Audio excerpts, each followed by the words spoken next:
Hi YouTube family. Today we're going to talk about why we can't let go of the narcissist.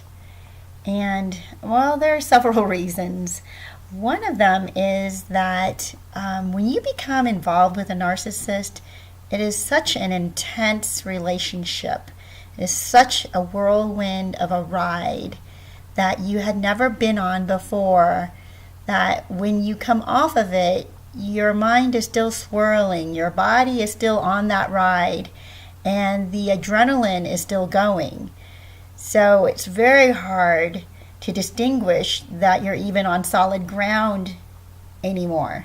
So, after the ride, when you've come off of a crazy ride at a circus or at a fair, have you noticed that when you come off, you kind of stumble for a bit to get your grounding, your footing, your balance?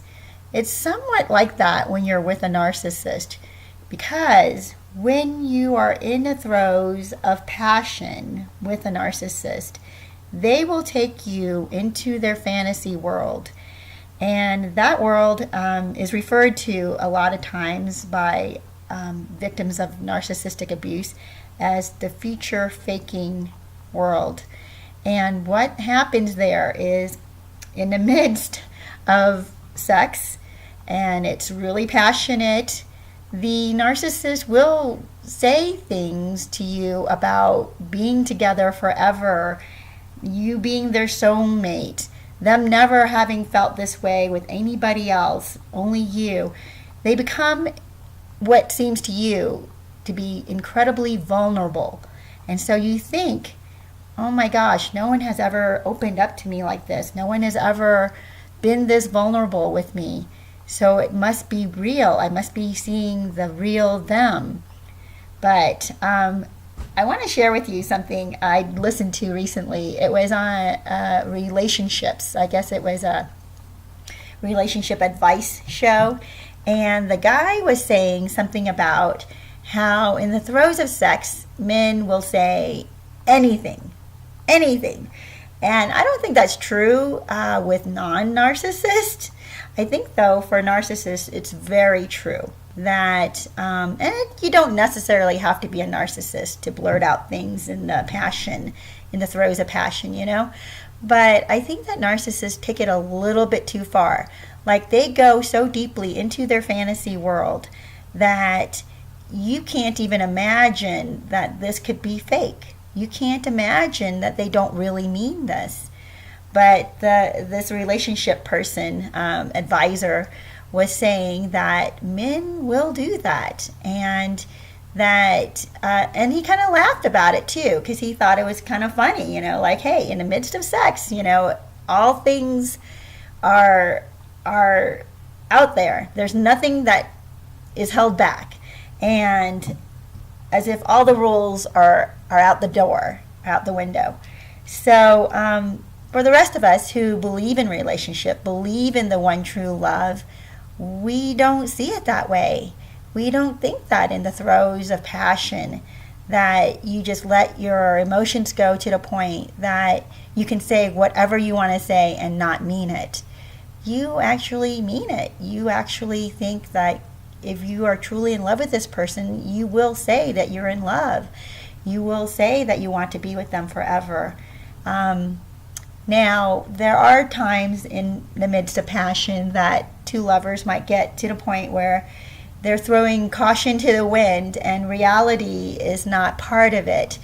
And I've been there. I've been in the throes of passion where it just felt like the best thing and just so right. And I thought this would last forever, but it didn't, because when we came back to reality, we realized there were other obligations or obstacles in our way, distance, or you come to realize that this person really isn't who you thought they were, and you don't really get along as well as you thought you did, maybe intellectually, maybe emotionally. But passionately, boy, you were on target, you thought this was it. But it takes more than just passion. It takes more than the physical side of things to make a relationship work. So here we are, back with the narcissist. Why then is it so hard to let go of a narcissist when you come back to reality and you realize, this is not really going to work? Your lives do not mesh. Your families do not mesh. Your intellectual stages are in different places. Your spiritual stages, you're in different places. Whatever it might be, you come to realize that this is not going to work. Or maybe you don't. You want it to work so badly, you're willing to throw everything, all reality away to make it work. But the narcissist has moved on. They have found somebody else that's exciting to them, that's new to them, or whatever it is. They start to realize that, hey, you're a real person, and that's not good for them because they can't deal with reality. They can't deal with hardships in a relationship. They can't deal with their partner struggling emotionally, and they have to be there for that partner. No, they want to be taken care of. They want to be fed. And if you're struggling, you can't do that for them. So anyway, so they leave, and now you're stuck with realizing that they are not the kind of partner that stays there for the long run. They're not the stable person that you can rely on, that you can grow old with, that will be there to work through all difficulties of a relationship with you. The highs and the lows and all that life brings at you. Well, why then can you not let go? It's because during that future faking period, during the throes of passion, the narcissist is so connected with their emotions, like almost more than I think most people are.